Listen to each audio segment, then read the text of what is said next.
The Direct Selling Association of Singapore, DSAS, was formed on the 8th of October 1976 by 5 corporate leaders, including myself, to self-regulate and to allow the spirit of entrepreneurship to flourish within the bounds of the law. During those years, DSAS hosted the World Federation DSA 6th World Congress in 1987 and the 13th World Congress in 2008. With these events, it demonstrated Singapore's DSA's contribution in the global arena. DSA Code of Conduct and Ethics was implemented with the support of the Ministry of Trade and Industry and the recognition from the Consumers Association of Singapore. The amendment of the MLN Act of 2002 attracted many direct selling companies from all over the world to establish in the little red dot nation of Singapore. Therefore, DSAS membership has grown significantly. All these years, DSAS worked closely with CASE to conduct many public forums so as to educate consumers and to create awareness of legitimate direct selling practices, as we aim to promote an ethical marketplace for direct selling industry in Singapore. In 2015, DSAS launched K-Trust accreditation scheme for our members, which demonstrate our commitment to fair trading and transparency to consumers. The direct selling channel offers great quality products and services to consumers. The personal service, expert product advice, and knowledge that the direct sellers provide are what consumers value. In addition, the direct selling channel is an avenue that empowers aspiring entrepreneurs the opportunity to own an independent business with low startup costs and overheads. It empowers them to build a business within their own terms and time, and in the process empower and uplift many more lives. As the world today continues to transform digitally, the direct selling industry also evolves to connect to people and communities digitally. This makes the direct selling channel more relevant than before, especially among the millennials, for empowering aspiring entrepreneurs with quality products and services. Together, let's celebrate 45 years of empowering entrepreneurs and continue to empower and transform many more lives. The future for direct selling is bright, and the best is yet to be.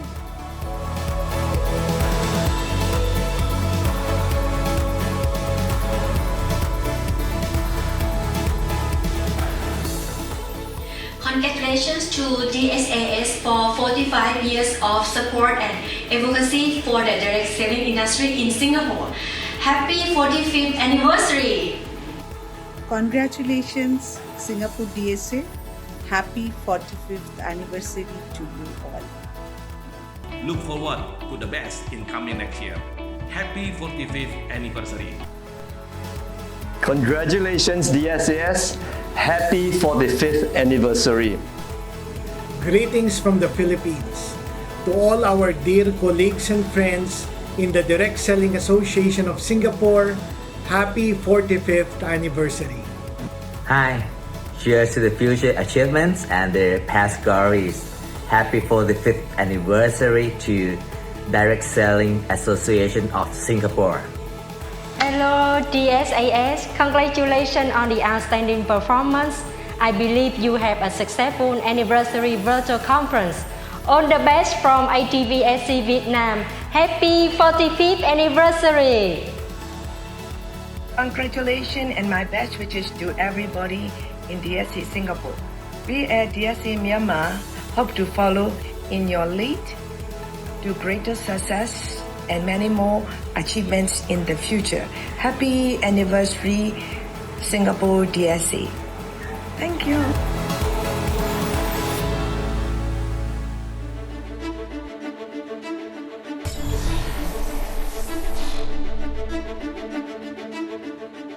Hello and welcome to the Direct Selling Association of Singapore's 45th Anniversary Virtual Conference 2021.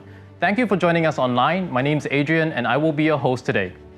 Now, this is indeed a special year as we celebrate our 45th anniversary in the midst of a very different environment. Clearly, we are now more digitally connected than ever, streaming this event instead of being at a physical location together like in the past. Now, despite the challenges and how the pandemic has changed our lives in different ways, it also offers different and new opportunities as we adapt and transform how the industry and business will grow through digital means and new ways of engaging customers and entrepreneurs. Now, micro-entrepreneurship and social commerce are exciting and new opportunities that connect buyers with sellers, which is essentially the core of the direct selling industry, connecting people with people and building great relationships. Now, today we are honored to have a lineup of speakers who will be sharing with us the exciting opportunities that lie ahead and how the industry will continue to achieve growth in the new normal. One of our guest speakers, a seasoned entrepreneur and speaker, will be sharing on the topic of building rich and meaningful digital relationships with customers, an essential skill for today's connected entrepreneur. Now, I'm looking forward to the sessions ahead, and I hope that you'll find them insightful and motivating. Now, to start off our event proper, allow me to introduce our first speaker, Ms. Neo Chui. Ms. Neo was appointed as chairman of the Direct Selling Association of Singapore in 2018.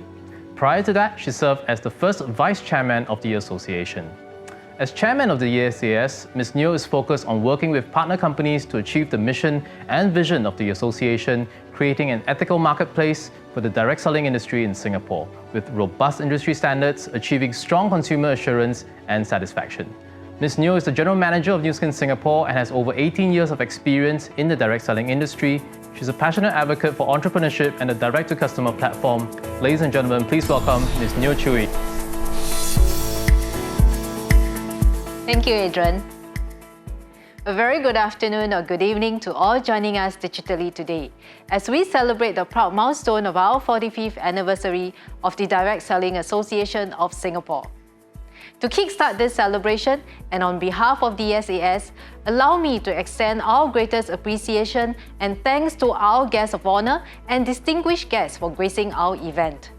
We have with us President of the Consumers Association of Singapore and Member of Parliament for Radimas SMC, Mr. Melvin Yong. Our VIP speaker, Mr. Roger Barnett, the Chairman of World Federation of Direct Selling Association, Chairman and CEO of Shakely Corporation, and Mr. Saurabh Kothari, CEO at Mind Current. We would also like to give special thanks and recognition to the Singapore Tourism Board for co-sponsoring today's event. Thank you for taking precious time off your busy schedules to partake in our 45th anniversary event celebrating and empowering entrepreneurship. The DSAS was formed in 1976 by 5 corporate leaders to self-regulate and to allow the spirit of entrepreneurship to flourish within the bounds of the law. The amendment of the MLM Act of 2002 attracted many direct selling companies from all over the world to establish their businesses in Singapore. DSAS is an affiliate of the World Federation of Direct Selling Association, Wfdsa. And we have hosted 2 Wfdsa World Congress in 1987 and 2008, and with these events, demonstrated Singapore's role in the global arena. DSAS also interacts regularly with other direct selling associations, particularly those in the ASEAN, to learn best practices. The DSAS memberships have grown significantly since then, and to date, we have a total of 27 member companies, including some global well-known brands and public-listed companies. They sell some of the world's most sought-after brands of wellness and nutrition, personal care and cosmetics, home care, clothing, and other products and services. Through the years, we have become the respectable voice of direct selling. The DSAS mission is to establish industry standards, ensure consumer assurance and satisfaction, and to enhance positive perception for the direct selling industry. Our vision is to promote an ethical marketplace for direct selling in Singapore. We uphold this mission from the beginning till now and will continue the great effort. With a common goal to protect consumers' interests, we have an excellent partnership with the Consumer Association of Singapore, CASE, to conduct numerous public forums to educate consumers and assure consumers that their interests are protected when they buy products from DSAS member companies. DSAS is proud to have been awarded with Friend of Case Award by CASE at their 40th anniversary in 2011. And in 2014, DSAS launched the joint DSAS and CASE Trust Accreditation Scheme for our member companies who demonstrate strong commitment to fair trading and transparency to consumers by having ethical and good business practices in place. As the saying goes, satisfied customers make us happy, and we want to build long-term relationships with our customers. We share a common goal with CASE and continue to collaborate strongly with CASE to protect consumers' interests, enhance consumer confidence and satisfaction. As the world today continues to transform digitally, the direct selling industry also evolves to connect people and communities digitally. This makes the direct selling channel more relevant than before, especially among the millennials, for empowering aspiring entrepreneurs with quality products and services. Last but not the least, I would like to take this opportunity to thank Ms. Amanda Koch, the chairperson of this event committee and her team, the DSAS ESCO committee, and the 27 member companies for coming together to make this event happen. Let's all unite towards our shared aspirations and goals to empower and transform more lives. The future for direct selling is bright, and the best is yet to be. I look forward to many more years of empowering entrepreneurship with all of you. Thank you, and have a great event with us. Thank you, Chewy. Now, the theme of the 45th anniversary of DSAS is focused on how the direct sales opportunity has over the years made such an impact to many facets of individual lives and the community. Importantly, we're excited of how it will continue to create a positive impact in the years ahead. Next, we are honored to hear from our guest of honor, Mr. Melvin Yong. Mr. Yong has been elected President of the Consumer Association of Singapore on June 2021, succeeding Mr. Lim Biao Chuan. He's the Member of Parliament for the Radin Mas Single Member Constituency, Assistant Secretary General of the National Trade Union Congress, and Executive Secretary of the National Transport Workers Union. Now, he was first elected to the CASE Central Committee in June 2018 and was appointed to the role of Vice President in November 2019. As chairperson of CASE Consumer Empowerment Task Force, he oversaw 2 projects that empower consumers to make informed purchasing decisions. Now, one of the projects, the Price Kaki app, gives consumers easy access to in-store retail prices and promotions of common household items, groceries, and hawker food. Ladies and gentlemen, let's now hear from Mr. Melvin Yong. Ms. Neo Chow Yi, Chairman of DSAS, Executive Committee members, distinguished guests, ladies and gentlemen, good afternoon, and thank you for inviting me to be part of your 45th anniversary celebrations today. The Consumer Association of Singapore and the Direct Selling Association of Singapore have a long history together. In the 1970s, CASE received many complaints against errant salespersons in the direct selling industry. That was when the DSAS was formed to promote good business practices and to regain consumer confidence in the sector.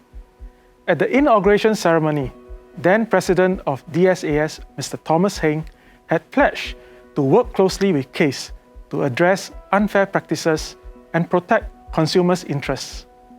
I'm happy to note that in the past 45 years, CASE and DSAS have worked closely together and fostered a strong partnership to jointly promote professionalism and uplift standards in the direct selling industry.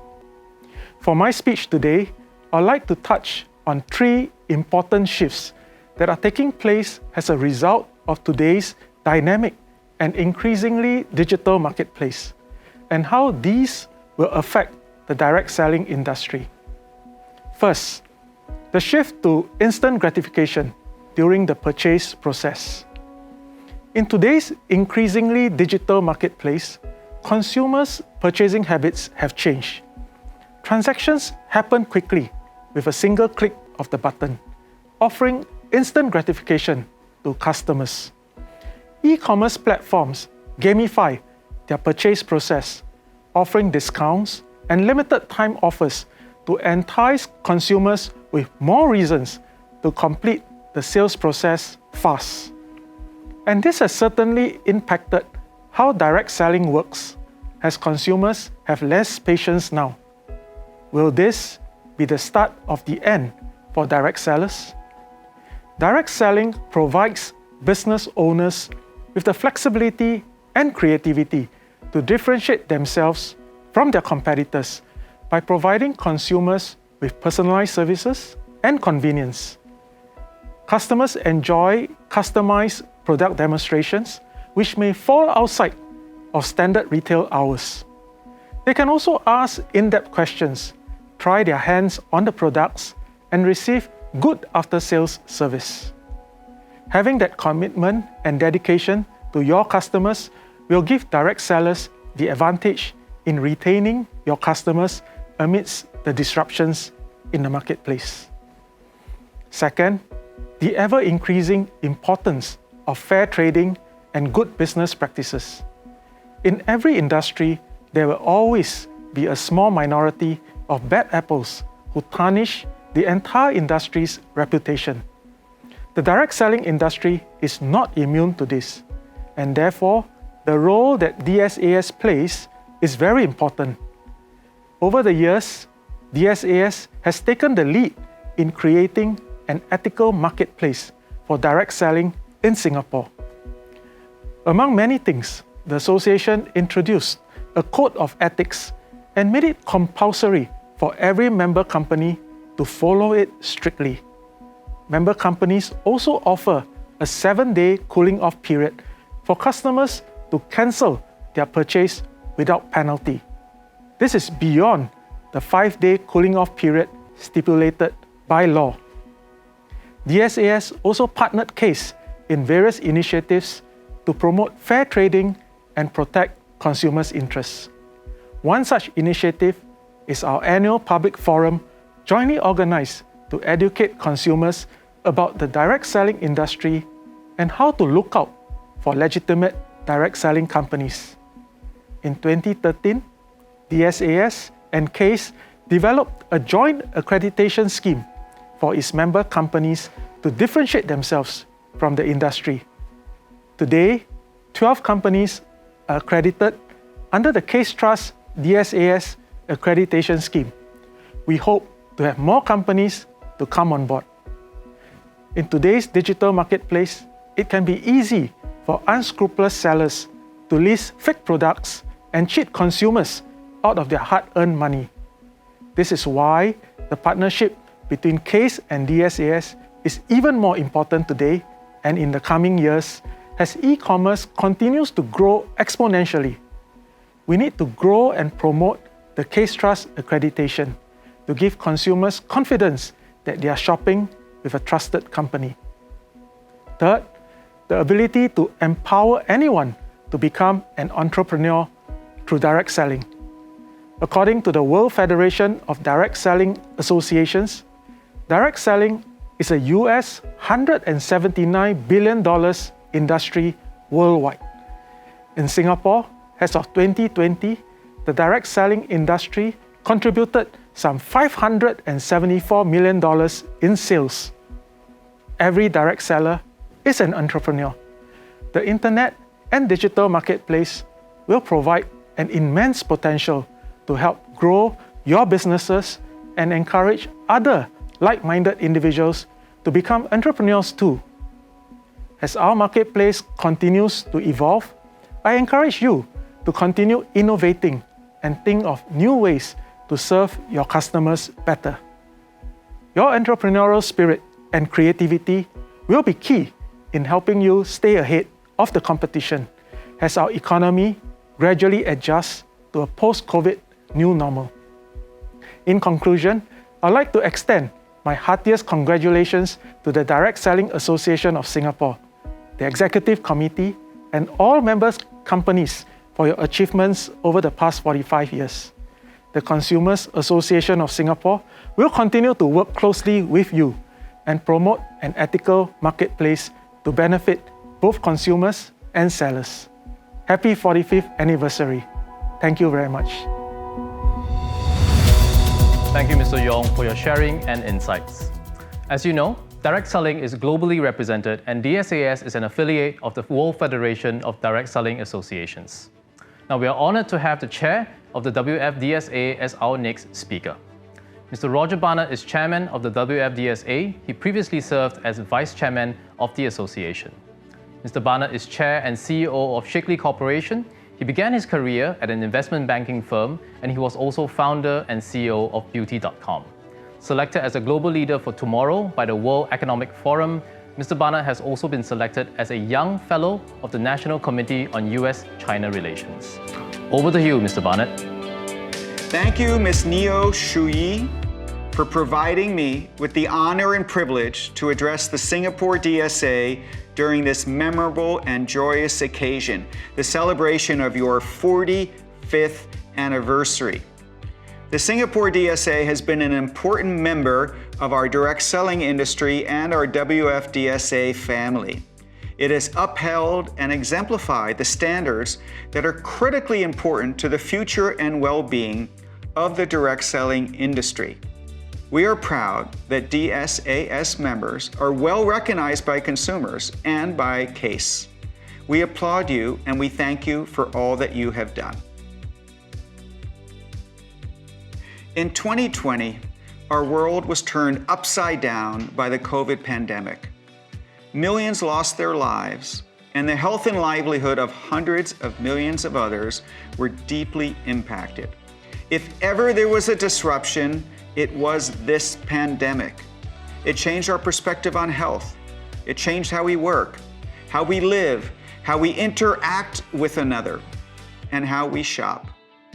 The pandemic also brought a sharpened focus on disparities in the quality of life that are based on income, on gender, and on race.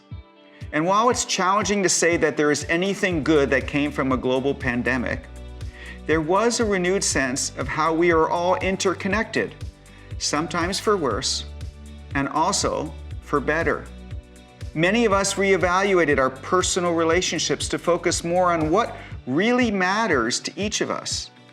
We saw many great acts of altruism, and the pandemic also accelerated the future, particularly with advances in technology and the digital economy. The future of where the world is going, the future of where our industry is going, and most importantly, how important the direct selling industry can be to redefine the future livelihoods for hundreds of millions of people. Now, livelihood is a very interesting term. It has come to be associated with earning an income, but its real definition is the means of securing the basic necessities of life. And that is where our industry can lead, to show the world there is a proven, scalable way for all humans to secure the basic necessities of life.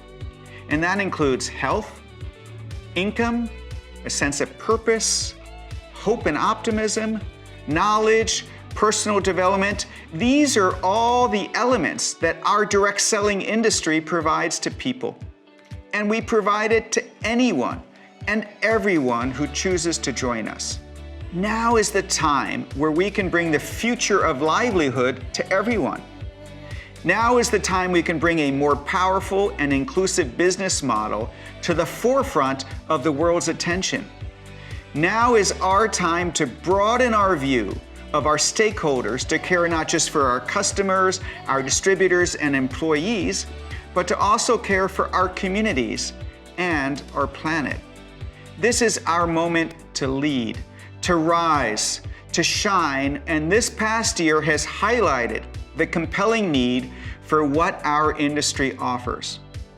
During a year in which unemployment increased in every major country in the world, our industry, the direct selling industry, added 5 million people.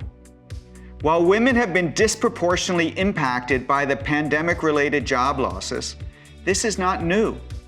Women have been steadily declining in the workforce for decades in the largest economy in the world.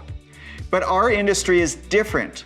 The majority of our 125 million representatives are women. And our growth has mostly come from women. Why? Because we have redefined work to be part-time and flexible. And that is what both women and men increasingly want. A few other statistics to share.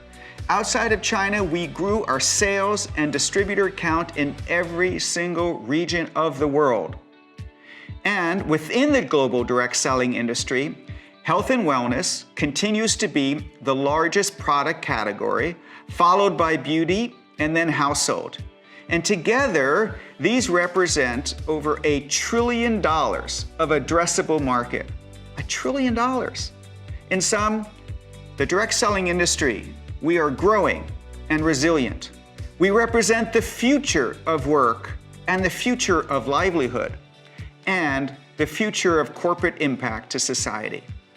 So what does this all mean for you?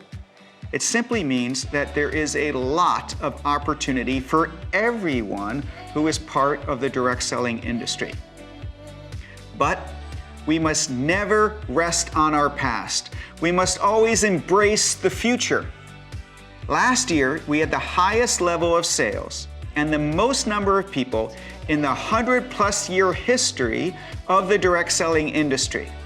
And that is precisely why now is the right time to reimagine, reinvent, and redefine what our industry is. That is how we will ensure that we will continuously set new sales and impact milestones and grow for decades to come. So what do I mean by reimagining, reinventing, and redefining our industry? Well, we need to reimagine what it's like in a digital world to build a direct selling business. Today, more than 1 out of every 4 human beings on our planet are connected through some sort of social media platform. In every country, the percentage of retail sales that are made through e-commerce is growing. And there are billions of people who have a mobile phone, providing instant access to information right in their hands. And increasingly, e-commerce is shifting to social commerce. And that is what our industry pioneered more than 100 years ago. We, the direct selling industry, have the opportunity to deploy these digital technologies in a way that significantly enhances and expands the earnings opportunity for our representatives. But we also need to continue to create community and connection in both a digital and physical medium. Reimagining how we create community in a digital world is an important and exciting challenge. Just as companies whose employees are working remotely must solve this issue, it is even more fundamental for our industry to do so. And when we do, we will provide even greater connection and support to millions around the world. We also have to reinvent our notions about who is a direct seller. Entirely new global industries have been created in the last 10 years as a result of the technology behind the cell phone and the needs for hundreds of millions of people to earn a flexible part-time income. This is called the gig economy in the United States. But marketplaces for buyers and sellers of services have cropped up in virtually every free market economy in the world. And these industries have created clear and simple propositions of associating specific actions with clear and specific and simple compensation. So by reinventing who is a direct seller and how they get rewarded, we can expand our industry and include more people in our future. And finally, we need to redefine the conversation about what direct selling is and what our impact is. As companies, we can elevate our reputation and demonstrate our positive social and economic impact to the countries and societies in which we operate. We are going to be quantifying the collective impact of our industry and emphasizing how the direct selling industry is unique in providing a diverse, powerful, and inclusive economy for all. And as part of our process to reimagine, reinvent, and redefine our industry, the Wfdsa has undertaken some transformative initiatives, which we will complete during the next several years. our focus has been on advocacy, ethics, and regulatory. And we have assembled an amazing combination of our industry's brightest minds, external consultants, and outside thought leaders to elevate our reputation and our impact.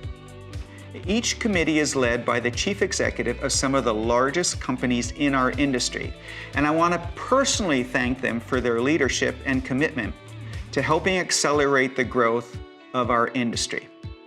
First is our Advocacy Committee, which is chaired by Ryan Napierski, the CEO of Nu Skin Enterprises.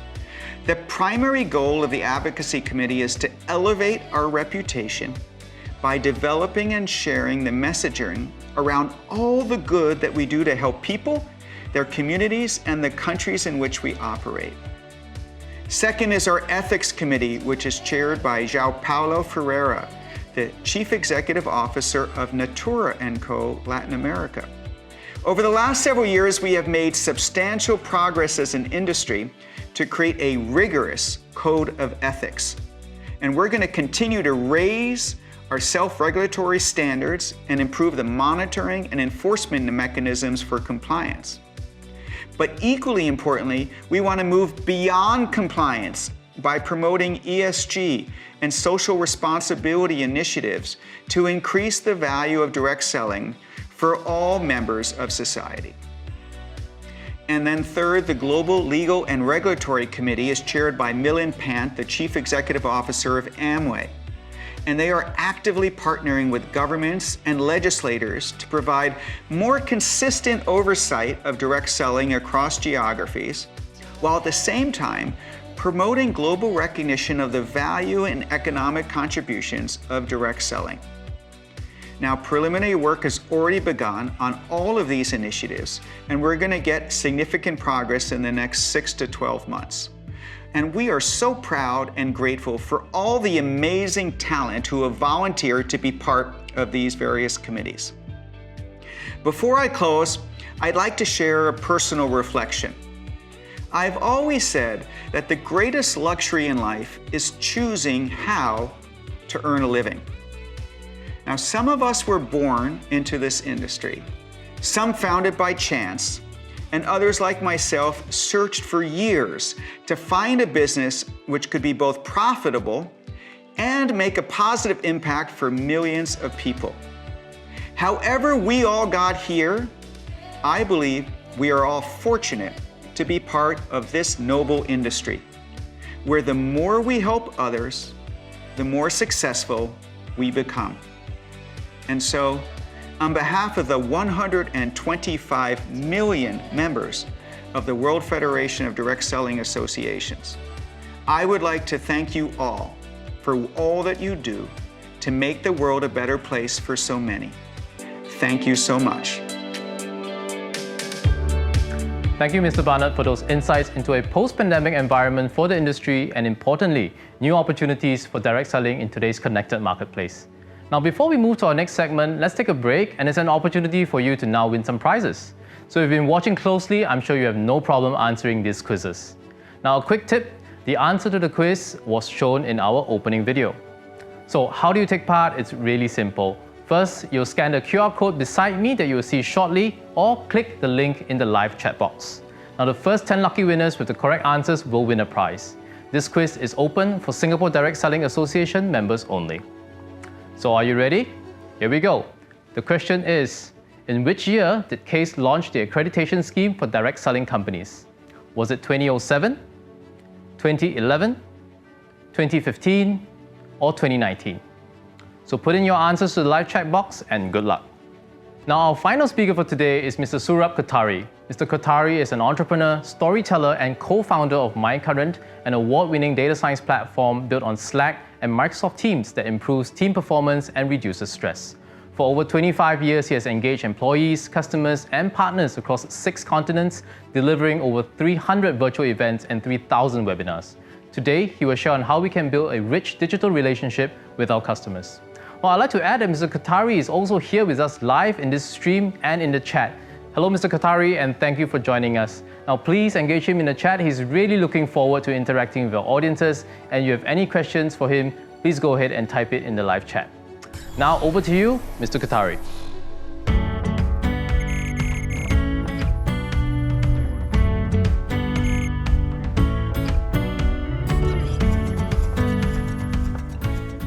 Hi there. In 2017, only 4 years ago, there was a pretty large survey done by the 5th largest insurance company in the world, Willis Towers Watson. Some of you might know them. And the survey asked that over the past 2 years, it's a long time frame, over the past 2 years, in 2017, how many people had experienced severe stress, anxiety, or depression? This was well before COVID. Less than 1/3 of people said that they had experienced that. All right. Last year, a similarly massive survey was done by Gallup. And the findings are very, very different. Instead of asking over the past 2 years, they were asking who has been struggling with severe stress on a daily basis, almost every day. And the results are really frightening, right? We're looking at more than 70%. On a workforce level, 80%, 4 out of 5 people are checked out or disengaged. Your customers are struggling to focus, to perform, to stay optimistic, to stay positive. And it's having a huge impact on their work and their lives. So it's important to understand this as we start to embark upon how we're going to build digital relationships with them. We first need to understand where they are. So, how do we do this? You might be wondering, your organization knows leaders across the world. You could have had anybody present this session and talk about what we're going to talk about today. Why am I here? Well, my company, MindCurrent, is a data science platform. We use psychology to help teams improve their performance on a very gradual basis with full privacy. And over the past 2 years, we have been aggregating data on hardworking men and women, just like your customers, across 40 countries. So on a global basis, we've been doing this for many, many users. And so I would like to present the answer to what happened to us with data. What happened to your customers over the past 18 months? Let's start with what happened to them with work. And it's not uncommon to see a certain amount of stress level for managers. It's just sort of what you expect. But what is very interesting in the past 6 months is that the stress level for your customers has gone up significantly for coworkers. How they feel about the people they work with. Okay? This is going to lead into their stressors on a personal level. Stress in their personal lives, again, there's things here that are not that surprising. If any of you are married, I could probably ask you, tell me 3 things that you'd like to improve about your spouse right now. And you could tell me immediately, right? Partners or spouses have always been sort of a high level of stress. It's just the way marriage goes. If I asked your spouse, they could probably tell me 10 things that they could improve about you today. But what is really concerning are the stress levels that we're seeing around body and health. And most importantly, the stress levels that we are now seeing for your customers, right? For hardworking men and women around their own thoughts. There's something to be noted here. The increase in stress on a personal level isn't just for introverts who tend to think more and acknowledge more the stress around their thoughts. It's also for extroverts, and it's at a very high level. There's a great degree of stress that people are feeling about the uncertainty or the fear, or really feeling a sort of loss of purpose, okay, and belonging. Now, before we move into how we can build from where they are right now with what they're struggling with into rich digital relationships, let's take a look at the data from just a physiological level as well. In a nutshell, sleep has been destroyed in the past year. People are not sleeping very well, they're sleeping much less, and they're also not sleeping very well through the night, okay?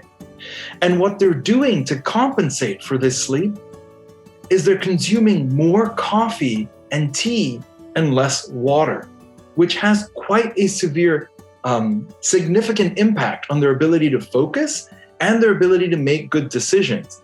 It's also harder for them to manage their emotional regulation when you're dehydrated and you're tired, okay? It's going to be harder for them to build relationships, especially online with you, than if you were meeting in person. And the last thing we need to look at is exercise. And more broadly, I'd like to step back and look at movement. We're finding that your customers are not moving nearly enough. I mean, let's put exercise aside. Many of them aren't even moving for 5 or 10 minutes, walking around for 5 or 10 minutes a few times each day. Let's face it, sitting or standing in one position or one place for 8 to 12 hours a day is not natural. It's not what the human body was built to do. And this is creating a lot of stress, these unhealthy routines around movement, around the changes in diet and hydration, and the severe impact that all of this is having on sleep. Now, if you're like me, you're probably feeling like, I just want to help my customers with this, right? You have this urge to want to help them so they can feel better and they can enjoy their life more and also perform better with their work. I get it. I feel the same way. But before you can help your customer, right, we have to do one other thing. The foundation of your digital relationship with your customer, how you're going to build this rich digital relationship, is trust. First, we need to figure out how to build trust with your customer digitally.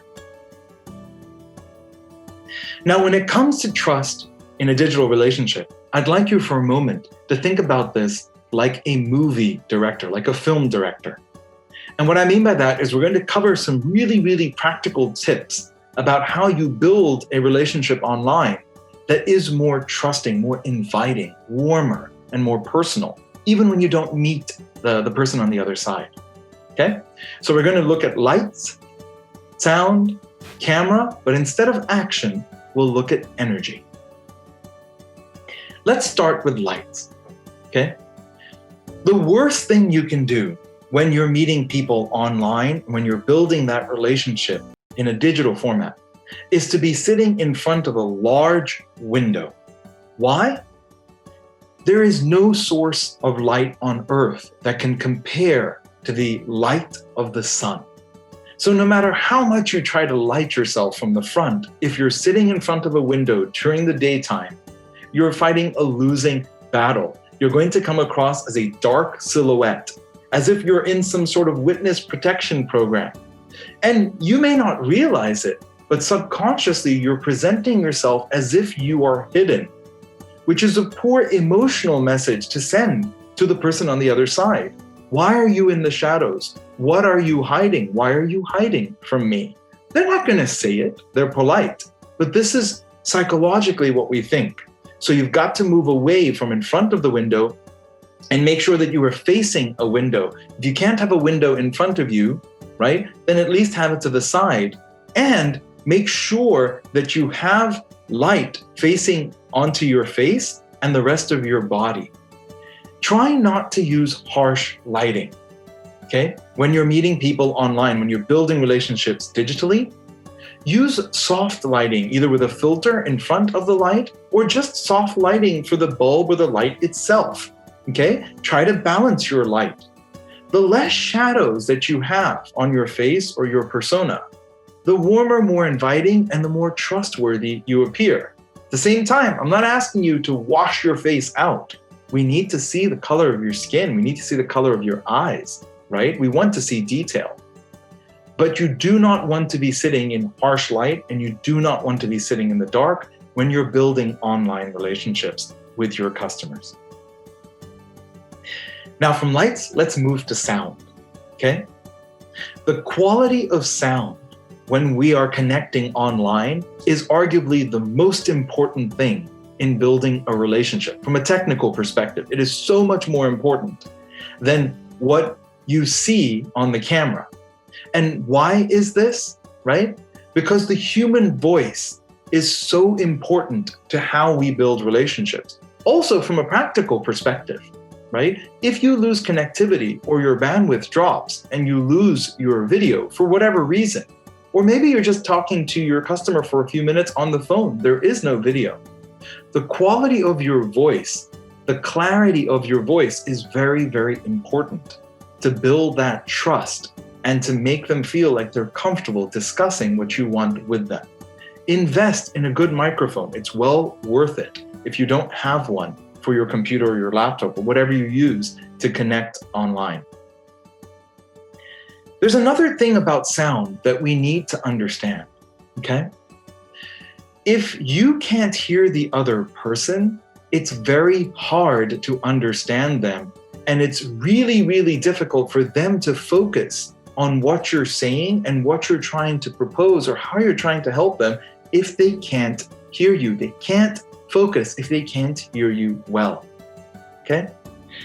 Another thing about the sound of our voices is that there's an innate connection to our psychology.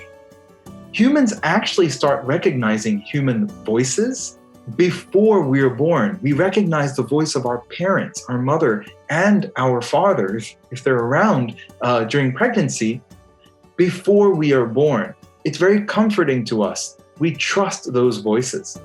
So being able to speak slowly, being able to speak with authenticity, with honesty, okay, and speaking in a more even tone is very helpful for building trust. When you speak too quickly and you're trying to jam everything in, especially if you use jargon and you're not giving the other person a chance to think or let alone to speak, it really seems like you're trying to convince yourself, which means, wait a second, I can't trust this person. They're trying to convince themselves. Why are they trying to convince me, right?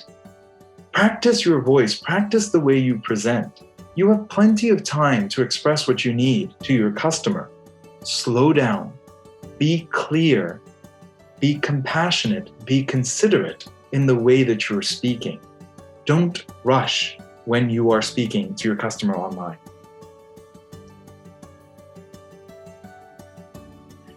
From sound, we move to camera, okay? The first thing we need to think about with camera is the distance that you are from the camera. Look, when you're FaceTiming or doing a video chat with your friends, it's totally fine to get right into the camera and in their face. Or when grandma is FaceTiming with you and you can see the facial hair on her face because the camera is so close, that's okay. That's an intimate relationship between you and your friends and your family. You hug these people, right? It's not what you want when you're presenting professionally, okay? You want a certain amount of distance from the camera. You don't want to be too close. And this goes beyond just how you're coming across professionally. There's psychological reasons for this. When tested, right, with different audiences, when a person's face shows up on a screen, the number one reaction that we naturally have when that face is too close or it's too big is actually to flinch. It's rather shocking. It's not natural to see a face so big or to see a face so close to us, right? It just triggers our flight and fight response. So 6 inches, move 6 inches away from the camera than what you're used to, and give the camera space to capture your surroundings, okay? This will help you appear more trustworthy, more inviting, and less impatient or less demanding to your customer. The other thing that it helps, especially if you're meeting with your customers more regularly, is that the further away from the camera you are, the less likely the person on the other side is going to suffer from Zoom fatigue after speaking with you for 15, 20, 30, or even a longer 60-minute session. There's just more room. It's more comfortable. All right. Apart from distance on camera, there's another aspect to the camera we need to think about, and it's important from a psychological perspective again, and that's the camera angle. If you're using a laptop and you've never really changed the angle, then you're probably presenting down to the person, right? You're actually looking down of them. That's where the webcam is. And they're looking probably somewhat up your nose, okay? Apart from not being the most flattering angle, right? The other problem is that you are actually appearing above them. You are looking down on them. Psychologically, that's a power play, okay? It's the same issue that people have with height. No one likes to always be looking up at other people, okay? Just ask your friends who might just naturally be shorter than others. It's really frustrating for them that people are always looking down on them. So with your laptop, add a few books, right, underneath, or a really solid filled cardboard box that doesn't move, and get your camera on your laptop or your desktop, whatever it is you're using to connect with your customers, get it to eye level. In fact, it's actually better if you're looking slightly up at the camera. This will not only help you look up to your customer as you build relationships with them, it also maintains better posture for you. You're not leaning down and your neck is not looking down at a camera all the time. You're looking slightly up and you're forced to sit up more. Okay? Now the last one, remember when we were talking about lights, sound, camera, it wasn't action, it was energy. Okay? And what I mean by energy is sensing your customer's energy, their mood, right? Are they tired? Do they seem restless? Okay? Are they excited or happy, or are they worried? It's very important to sense your customer's energy when you're building a relationship with them online. What you want to do, especially in the beginning when you're first getting to know them, but even every time you interact with them digitally, use the first 15 to 30 seconds to sense their mood, okay? Wherever they are, here's your job as their guide, as someone who's trying to help them, right? In a rich, ongoing relationship. Your job is to take them from where they are to halfway to where you want them to be in every interaction. But you can't do that. You can't get them to a positive, a problem-solving, a trust-building place, right? Where they can open up about their needs and what they want and how the product may or may not be helping them. You can't get them there if you don't start closer to where they are. You need to sense their energy level, you need to match it, and then move the narrative to the energy towards where you want it to be. If you come across as a second-hand car salesman, and you're just high energy all the time, and you're super positive, right? Nobody likes this. Nobody likes being bombarded by high energy when they haven't had a good day, when they've got a lot on their mind. They're going to start to tune you out, and very soon they're not going to look forward to that interaction with you because it's not a good match, right? You don't gel with them, and for whatever reason, you're not noticing that either. There's no empathy being displayed on your part or demonstrated to show them that you understand what's happening with them. Cool? So I hope you found these tips on building trust over a digital connection helpful. Now, let's talk about value. What's the most valuable thing for you in the whole world? Now, I know some of you might be thinking, well, obviously my children, or for some of you, my parents, or you might say my health, right?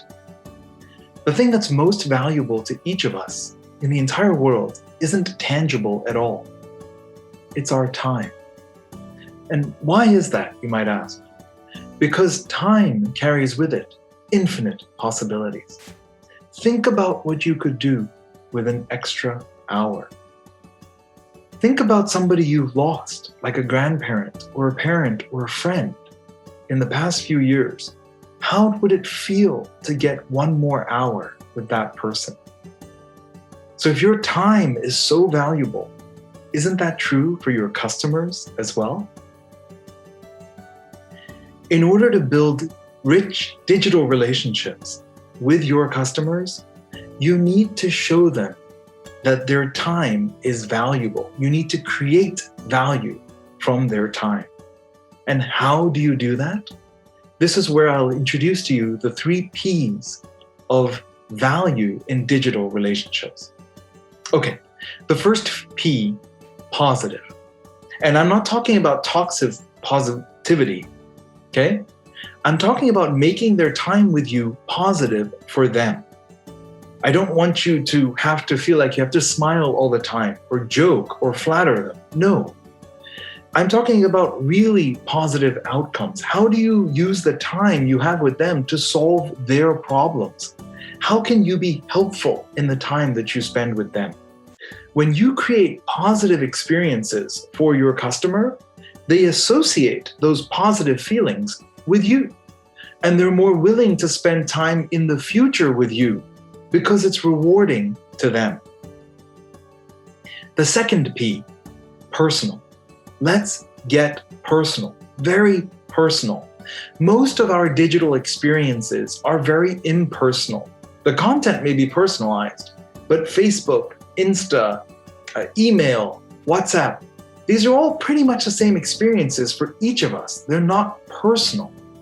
So when you are spending time with your customers online, you want to make it as personal as possible. Look, knowing your customer well, that's good customer service. But demonstrating that you know them well, that's good sales. How do you do this? How do you demonstrate? Instead of asking me how my family is, ask me how Neela is. That's my eldest daughter. How is she liking 4th grade in this hybrid school environment? You ask me that in the first minute of our meeting, and you've already won me. I'm ready to listen to you, trust you, and go where you want to go because you're demonstrating that you personally know and care about me, that the time we're spending together is my time. It's about what matters to me. Most people don't want to learn about your product. I'm sorry. They don't even really want to learn about you or your leadership.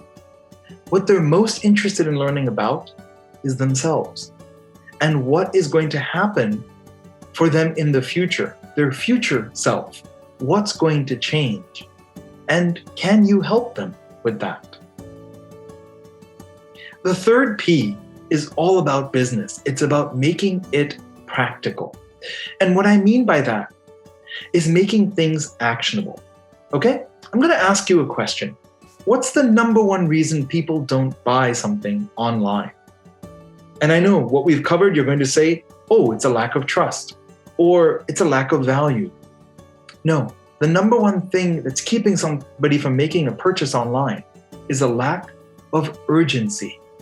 You may have helped to answer the question why they need to buy this and why they need to buy it from you. But you've got to be able to answer the question with certainty and confidence of why they need to buy this from you now. That's what drives the purchase and builds the digital relationship. Okay?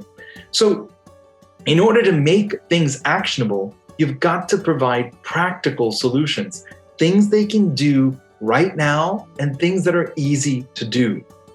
And how do you do this? Like what? Well, instead of telling you, why don't I demonstrate? Do you have your pen ready? Okay, let me give you some practical tips right now for building value into your digital relationships.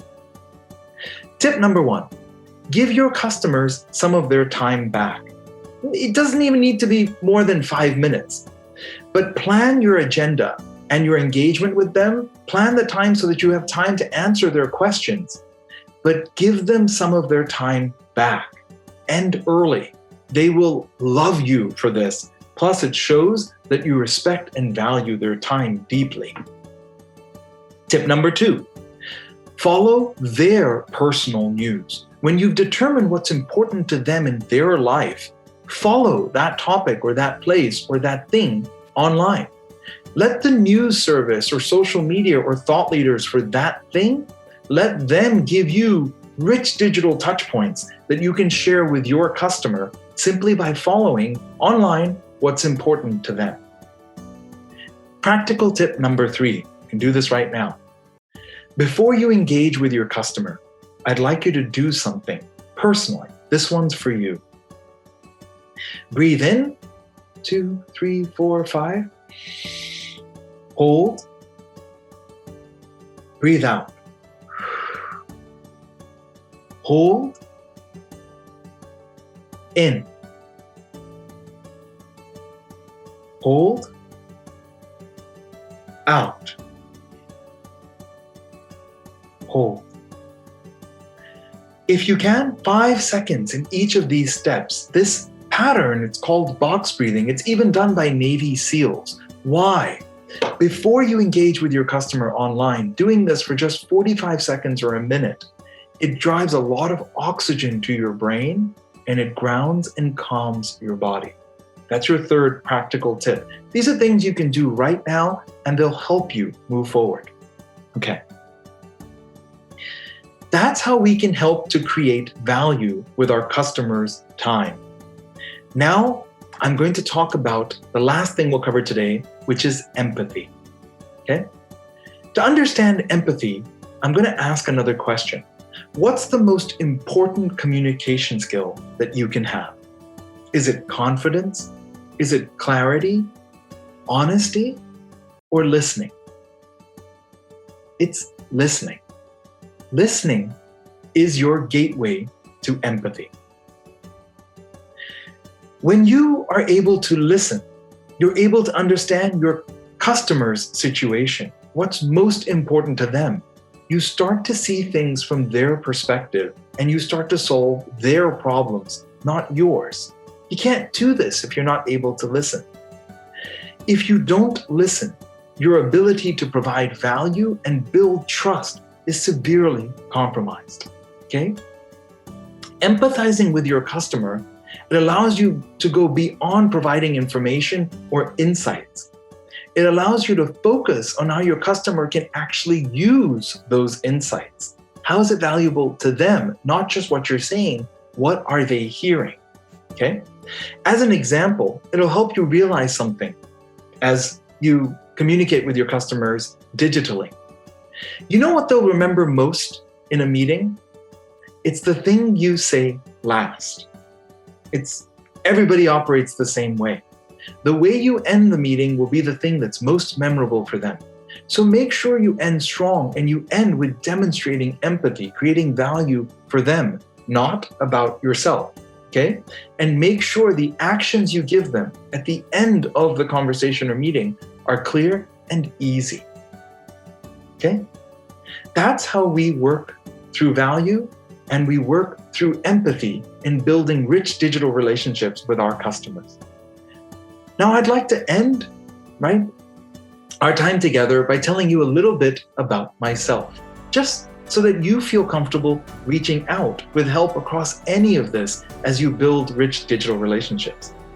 Even though I'm joining you from the West Coast of America, from Beaverton in Oregon, where Nike is based, I'm actually not from here. I'm like you. I grew up in Southeast Asia, specifically in Hong Kong and in Bangkok. And I've traveled many times through Singapore to KL and into Indonesia, beyond Jakarta, into Surabaya and Bandung and back. So when I talk about building digital relationships in Southeast Asia, in the region, this is something I know. I'm talking about my home, where I'm from. And I hope that you can feel the connection I have with you today and know that I am here to help. So please, reach out if you need anything. And I want to personally thank you for what you're doing.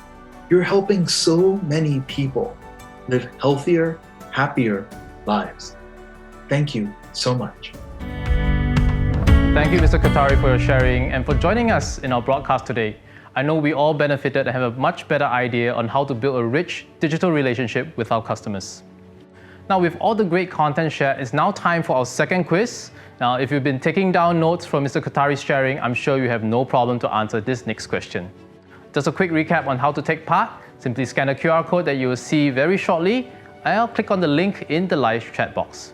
Now, the first 10 winners with the correct answers will win a prize. This quiz, once again, is only open for Singapore Direct Selling Association members. Are you ready? All right, here you go. Here's the question. What is the most important communication skill? Is it clarity, listening, empathy, or openness? Once again, your answers in the live chat box. Good luck, everyone. For 45th anniversary celebration this year, we're really honored to have the Singapore Tourism Board as an event co-sponsor.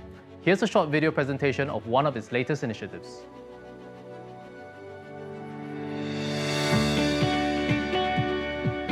As travel resumes in the future, it is important for us to ensure that visitors can actually have peace of mind as they go around Singapore while knowing that their personal well-being is still being taken care of. So it is important to relook and recreate how itineraries can be designed. For a start, being able to build an itinerary around the needs of the travelers based on their risk appetite, based on their profile, is critical. Secondly, all the itineraries have been done such that it takes in consideration our safe management measures. Thirdly, in terms of movement of visitors, they'll all be moving via private transportation. And last but not least, all our tourist guides have been trained to offer concierge-like service so that they can offer that personalized, bespoke experience. I've been to Singapore like many times, but this experience that we do now is really great. We're visiting the Kampung Glam, Little India, Chinatown. Instead of what we do usually going for shopping or the usual sightseeing, each group is only 4 to 5 people. And then we walk around with only this group. The controlled itinerary didn't take away at all the fun part of the tour or the experience that we have here in Singapore. We get to experience going to Gardens by the Bay, to the night safari, and the Vespa tour was really a different experience. How I wish I have more time to actually explore more of the city using the Vespa. It's truly a very different and unique experience. The briefing beforehand was all very thorough, and I would say it was very unobtrusive. It was all very smooth, and I was very impressed because I came here wanting to see how it's done and to use Singapore as an example to the world and certainly to the UK to see how you can put these safe and healthy procedures in place but don't take away from the main experience. From this pilot event, we have actually gained a lot of insights. We work with experienced providers and venue suppliers to create a safe route for our delegates to enjoy the experiences and activities. And it will help us in planning different itineraries for the future of travel.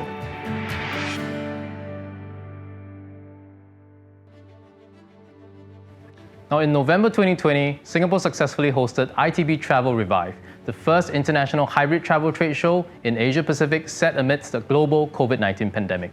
Now, in addition to being streamed live to a global audience, the trade show was also attended by more than 1,000 local and international attendees. International visitors even got the chance to tour around Singapore safely. Since then, Singapore has piloted over 60 meetings, and the Singapore Tourism Board is optimistic about the future of the events industry. Here at DSAS, we look forward to working closely with the Singapore Tourism Board to make Singapore the top choice for business events. Now, ladies and gentlemen, we have come to the end of the virtual conference and celebration of DSAS's 45th anniversary. I hope you've enjoyed the event and, importantly, benefited from the sharing of knowledge, experiences, and insights from all our esteemed speakers today.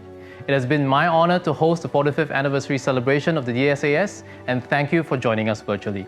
We look forward to an exciting and bright future ahead. Meanwhile, stay safe and stay healthy. Thank you, everyone, and goodbye.